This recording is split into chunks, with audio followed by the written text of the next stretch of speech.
They told me basically in one moment that I wasn't worth anything. And so I think that I believed the lie that I was worthless. At the age of 12, Deb Waterbury's happy childhood was ripped away when 2 neighborhood boys raped her.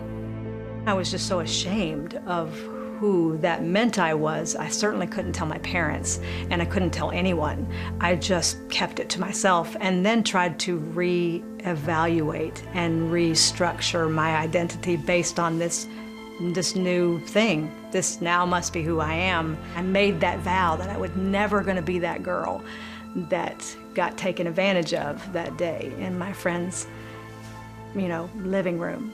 Deb struggled to control her identity and became promiscuous to numb her pain. After college, she married Jeff, who was unaware of her past. I think the greatest expectation I had was once I got married, that was it. I'm never going to get a divorce. Divorce being such a painful thing, and I don't know why this was in my heart, but I asked her, she can do anything to me or against me, but please don't ever cheat on me. That was the thing that I asked her not to do. Early in the marriage, Jeff poured himself into his career as a military fighter pilot instead of his family. I was not a good husband. I didn't really know how to be a husband. I was very unattentive to Deb. I was about as distant as a husband could be. Deb looked for acceptance outside of her marriage and had several affairs and one-night stands. I was just miserable in my own sin, but I didn't see a way out of it because I was so miserable in my life, and I didn't see any way out of anything. For nearly 2 decades, Jeff and Deb were trapped in a downward spiral. There were probably signs before I even found out that, there's something wrong with our marriage, but I think deep down I was just going to try to ignore whatever problems that I thought we had. Jeff and I had a bad marriage. We did not have a good marriage. We both put a lot of bad into it. We had no relationship. We didn't like each other.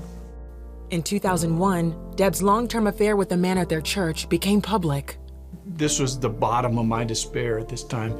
And I said, God, I don't think I can continue doing this anymore. And I said, either Deb or I, if you could just take one of us, that this would be over.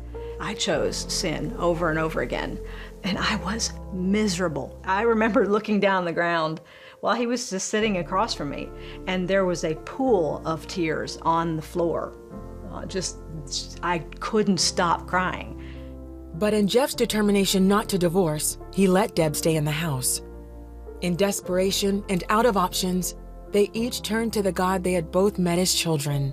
I kept trying to run away from him, but he never left me, and that he never stopped loving me, no matter what I did, and that his love for me would never change. And I knew it that fast, and everything changed that minute.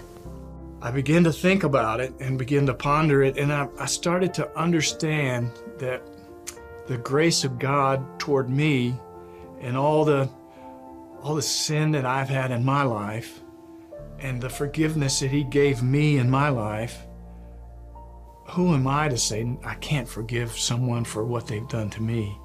As Jeff and Deb started praying and reading the Bible separately, God began to speak to them both about their marriage. I was getting my eyes off of Jeff, who I was trying to make Jesus all those years, and putting it rightfully on the only Jesus that actually it should have been on the whole time. And when we took our eyes off each other and started looking toward Christ, and he began to satisfy me and give me joy that I never had before. So we were both being transformed together, but separately. She began to serve me in ways she never served me before, and she did it in a way that she had never done before. And it's little things, and I think little things add up. And we were walking through the parking lot of Home Depot, and he reached out and grabbed my hand. I think it's because he claimed me in that parking lot. After all the things I'd done to him, and after all that we'd ever been through, in the middle of that big parking lot, in front of all those people, Jeff reached out and claimed me. And I fell so much in love with him right then. And it was the first day of the rest of our lives. And only God can do that.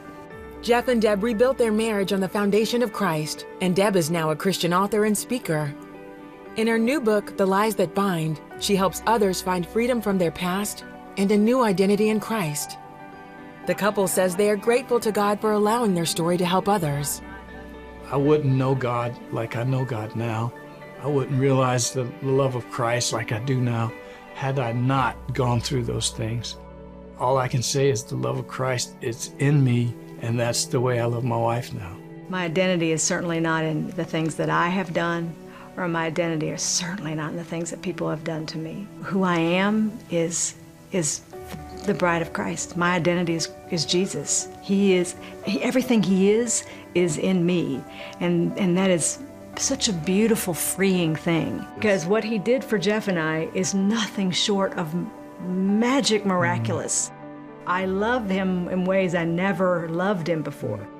God does so much. He is a miracle-working God. There's nothing he can't do. If he can raise the dead to life, my word, he can certainly restore your marriage.